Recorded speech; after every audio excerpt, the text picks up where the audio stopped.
Marcus Reed was a weathered cowboy, a solitary figure carved into the unforgiving terrain of the Wild West.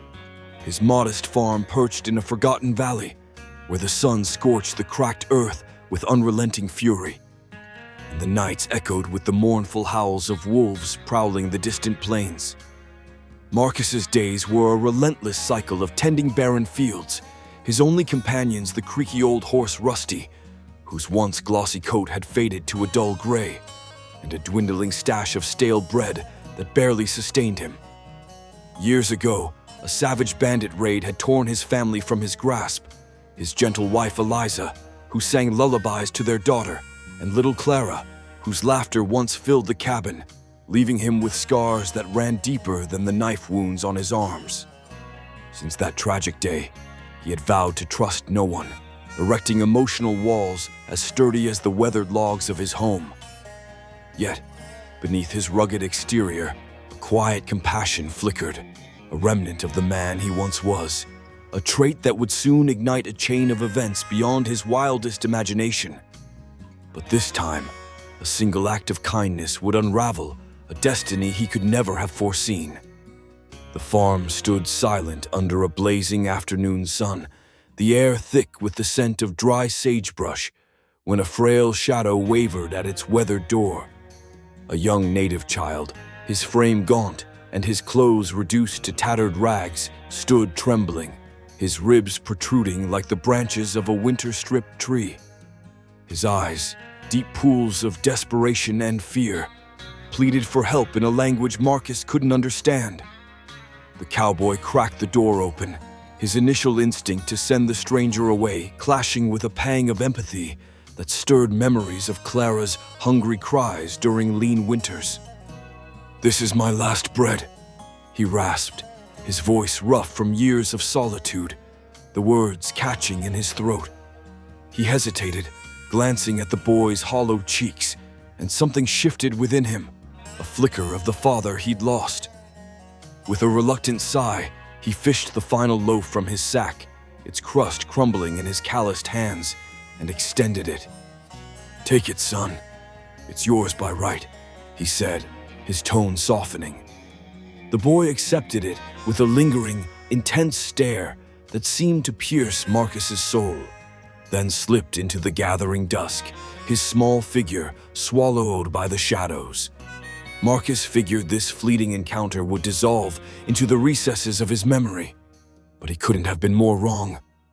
That evening, as Marcus stoked the fire in his dimly lit cabin, the flickering flames casting long shadows on the rough-hewn walls, a strange melody floated on the wind, a haunting flute tune that seemed to rise from the very soil, weaving through the cracks of the wooden floor. He rubbed his tired eyes, chalking it up to fatigue, or perhaps the whiskey he'd sipped earlier, and settled into a fitful sleep, plagued by dreams of Clara's voice calling his name. Little did he know, the threads of fate were weaving a tapestry around him, each note of that mysterious melody a stitch in a larger design. The first light of dawn crept through the cabin's cracked window, stirring Marcus with an unfamiliar clamor that shattered the morning stillness. The sharp neighing of horses, the metallic clink of weapons, and a low, rhythmic hum of voices broke the quietude he'd grown accustomed to. Stepping onto the creaking porch, his boots kicking up dust, he froze. Before him stood 200 mounted native warriors, their spears glinting in the sunrise like shards of a broken mirror, bows strung and ready, their presence a formidable wall of strength and tradition. Feathers adorned their heads, swaying gently in the breeze, and their leather armor, etched with symbols of past victories, told stories of countless battles. Leading them was Kweku, a towering chieftain with a gaze like tempered steel, his presence commanding silence. Dismounting with a grace that belied his size, he approached Marcus and spoke in a voice that rumbled like distant thunder. "You saved my son last night. For us, this is not a debt to settle, but the birth of a brotherhood." Marcus stood rooted to the spot, his mind reeling, stunned to learn the boy was Kweku's heir, Tala, a name that now carried the weight of a tribe's future. Kweku ushered Marcus to his ornate tent, a structure of hides and poles that smelled of burning sage and the earth itself, where the air was thick with the murmur of tribal council and the crackle of a central fire. He unfolded the tale with a voice that carried the weight of history. Tala had ventured on a solitary hunt, straying too far into the unforgiving desert, where hunger and thirst had nearly claimed his young life. Marcus's bread, offered without thought of reward, had been his salvation, a lifeline in the barren waste. The tribe had come to honor this act, their arrival a gesture of alliance that filled the valley with the sound of hooves and the rustle of feathers. Yet Marcus detected a tension in their stances, a whisper of impending conflict that tightened the air. And then a rustle in the nearby bushes made him turn, his hand instinctively reaching for the rifle at his side, but it was only the wind stirring the sage. Over the following weeks, Marcus immersed himself in the tribe's vibrant culture, a world that unfolded like a living tapestry before his eyes. He learned their rituals, the rhythmic chants that echoed through the night, sung by voices that seemed to call to the stars, the meticulous craft of arrow-making that required patience he'd never known, and the dance of shadows during their ceremonial fires that painted the ground with fleeting patterns. Tala, a lively youth with a quick smile that reminded Marcus of Clara's innocence, became his guide, teaching him phrases like, "Thank you, Great One," in their tongue, each word a bridge across their differences. The warmth of their acceptance melted the ice around Marcus's heart, a sensation he hadn't known since his family's loss, and he found himself laughing, a sound foreign to his own ears. But one night, under a sky ablaze with stars that seemed to pulse with life, Kweku drew him aside, the firelight casting long shadows across his stern face. "Our enemies, the Red Claw, draw near," he whispered, his tone laced with resolve and a hint of sorrow. "Your courage has sparked a fire in us. Will you stand with us?" Marcus's pulse raced, his mind torn between the safety of his farm and the call of this newfound brotherhood. Could he abandon his solitary life for war? But the shocking truth flickered in Kweku's enigmatic grin, a secret held in the depths of his eyes. The camp stirred with urgency the next morning, the air thick with the scent of sweat and leather as scouts returned with grim news. The Red Claw, a rival tribe led by the ruthless warlord Kazan, was advancing from the south, their intent fueled by a decades-old land dispute that had claimed countless lives. Tala pressed a bow into Marcus's hands, the wood smooth yet foreign, and said, "It's an honor to fight with you," his voice steady despite his youth. Marcus's first shot veered wide, lodging in a gnarled tree trunk, the twang of the string echoing in his ears. "I've got much to learn," he muttered, his resolve hardening like the steel of his rifle barrel. But he hadn't glimpsed the greatest surprise yet. Dust clouds swelled on the horizon as the Red Claw arrived, their war cries slicing the air like a blade, a sound that sent chills down Marcus's spine. He took his place beside Kweku, rifle in hand, the weight of the moment settling on his shoulders like a heavy cloak. The battle erupted with savage intensity. Bullets whizzed past his ears, kicking up dirt, and dust choked the sky, turning day into a hazy twilight. Warriors clashed with spears and arrows, the ground trembling under the thunder of hooves. Just as hope waned, Marcus's steady aim felled the enemy leader, a towering figure in red, sending the Red Claw into a chaotic retreat, their cries fading into the distance. But as the dust cleared, a horn blared in the distance, its mournful note promised more to come, and his life was about to change forever. This skirmish was merely a prelude to a larger storm. Kweku handed Marcus a weathered letter from the tribe's sage, its parchment yellowed and its ink faded yet potent with mystery. Marcus, an ancient spirit courses through your veins. This war intertwines with your fate, it read, the words dancing before his eyes like a riddle. Bewildered, Marcus pondered the meaning as they gathered by the fire that night, the flames casting dancing shadows on their faces. Tala's eyes sparkled with a secret he wouldn't reveal, his gaze darting to the horizon as if expecting something unseen. Weeks turned into a rigorous training regimen that transformed Marcus from a reluctant outsider into a warrior of growing skill. He honed his archery under Tala's guidance, his shots now striking true, the thwack of arrow meeting target a satisfying rhythm. Kweku shared tales of the tribe's history, wars fought under blood-red moons, migrations across endless plains, and a prophecy about a stranger who would unite them, a figure some whispered might be Marcus himself. Yet whispers of a traitor surfaced, a shadow within their ranks feeding the Red Claw their plans with the precision of a venomous snake. Marcus noticed furtive glances among the warriors, hands lingering on weapons, and one evening, as he sharpened his knife by the fire, a figure slipped into the shadows, but he couldn't pursue, the darkness swallowing them whole. The second battle loomed larger, a dark cloud on the horizon. The Red Claw returned with reinforcements, their numbers swelling like a tidal wave, their war drums beating a relentless pulse. Marcus, now a key archer, scaled a hill with Tala, the wind whipping their cloaks as they took position.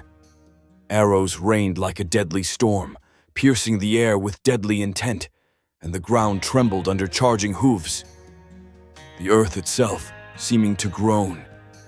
In the chaos, a traitor's arrow targeted Kweku, its flight a deadly arc. Marcus lunged, taking the hit in his shoulder, his cry lost in the fray as pain seared through him. The tribe rallied, their war cries rising like a tempest, and with a thunderous charge, they repelled the foe, the Red Claw scattering like leaves in the wind. But as Kweku knelt beside him, blood staining his hands, he whispered, "The war isn't over," and Marcus's vision faded into a black void. Days of recovery followed, Marcus's wound tended by tribal healers who sang ancient songs over him, their voices a soothing balm against the pain. He learned of the Red Claw's leader, Kazan, a ruthless warlord whose hatred stemmed from a stolen bride decades ago, a woman whose memory still fueled his rage. The tribe debated their next move in heated councils, their voices rising and falling like the tide, and Marcus, now a respected figure, was drawn into their strategies, his opinion sought with growing frequency. One night, a scout reported Kazan's camp, fortified with spiked barricades, its war drums beating a ceaseless rhythm that echoed through the valley. Marcus suggested a stealth attack, his voice steady despite the ache in his shoulder, earning nods of approval from the elders. But as they planned, a scream pierced the night, sharp and desperate, and Tala was missing, his absence a gaping wound in their ranks. The search led them to a shadowed ravine where Tala had been captured, a bait to lure the tribe into a trap. Marcus volunteered to infiltrate, using his outsider status as cover, his heart pounding with a mix of fear and determination. Disguised in a borrowed cloak that smelled of sweat and earth, he slipped into the enemy camp under the cover of darkness, the flicker of their fires guiding his steps. He found Tala bound, guarded by two warriors whose eyes gleamed with malice. With a swift move, he silenced one with his knife, the blade sinking with a sickening thud, freeing Tala as the second raised an alarm, his shout shattering the night. They fled, arrows whistling past their heads like angry hornets, reaching safety as dawn broke over the horizon, painting the sky with streaks of gold. But the pursuit was relentless, the Red Claw's scouts hot on their trail. And Marcus knew the final battle approached with the inevitability of a storm. As Marcus's shoulder healed under the healer's care, his resolve solidified into steel. He chose to lead the counterattack, his wound now a badge of courage that inspired the tribe. The third battle dawned under a crimson sky, the air thick with the promise of blood. As the Red Claw launched a desperate assault, their numbers bolstered by mercenaries from the east. Marcus, commanding a unit of archers, directed their fire with precision honed by weeks of training, his voice cutting through the din as arrows found their marks. The clash was a cacophony of steel and shouts, the ground slick with mud and blood, the air heavy with the stench of gunpowder. Suddenly, the traitor Joro revealed himself, a trusted warrior whose betrayal ignited a duel under the tribe's watchful eyes. Despite his injury, Marcus faced him, their blades clashing with a rhythm that echoed through the valley, each strike a test of will. With a final thrust, he disarmed Joro, the traitor's sword spinning into the dust, and Joro fled into the desert, his figure a fading silhouette against the rising sun. Victory came at a steep price, the field littered with the fallen, their cries silenced by the wind. The Red Claw retreated, their spirit shattered, but Kazan escaped, vowing revenge with a guttural shout that lingered in the air. Kweku embraced Marcus, his strong arms a testament to their bond, declaring, "You are our brother, bound by blood and bravery," his voice thick with emotion. The 200 warriors transformed from strangers into kin, their tents dotting Marcus's farm like a new village, their laughter and songs filling the once silent valley. The legend of how a single loaf of bread forged this alliance spread, sung by campfires and carved into tribal lore, a tale that would echo through generations. Yet as Marcus gazed at the horizon, a lone rider appeared, dust trailing behind him like a shroud, and the story was far from over. Months passed, and the tribe settled around Marcus's farm, their presence a vibrant contrast to his former solitude. He learned to weave baskets with the women, his clumsy fingers slowly mastering the craft, and joined the men in hunts, tracking deer through the rugged hills. Tala grew into a leader, his respect for Marcus deepening with each shared sunrise. But peace was fragile. Rumors reached them of Kazan regrouping, his forces swelling with outcasts and mercenaries, their camp a fortress of hatred. Marcus trained harder, his shoulder now a symbol of resilience, and devised defenses, trenches, and watchtowers that dotted the landscape. One evening, as the tribe celebrated a harvest moon, a scout burst in, breathless. "Kazan marches tonight!" The camp erupted into action, warriors arming themselves, Marcus at the forefront with a newly forged sword. The final battle erupted under a moonless sky, the darkness broken only by the flash of steel. Marcus led a flanking maneuver, his unit striking from the shadows, their arrows finding targets with deadly accuracy. Kazan, a hulking figure wreathed in furs, met Marcus in single combat, their blades a blur of motion. The fight was brutal, each blow a test of endurance, until Marcus, with a desperate lunge, drove his sword through Kazan's chest, the warlord's final roar fading into silence. The Red Claw collapsed, their leader's death shattering their resolve. As dawn broke, the tribe cheered, lifting Marcus onto their shoulders, a hero reborn. Marcus returned to his farm, now a thriving community, the scars of war giving way to new life. Kweku named him an honorary chieftain, a title etched in tribal ceremony. Children played where once only silence reigned, and Marcus, watching them, felt a peace he hadn't known since Clara's days. Yet, as he sat by the fire one night, a flute's melody drifted on the wind, familiar, haunting, and a figure in the distance waved, a promise of stories yet to unfold.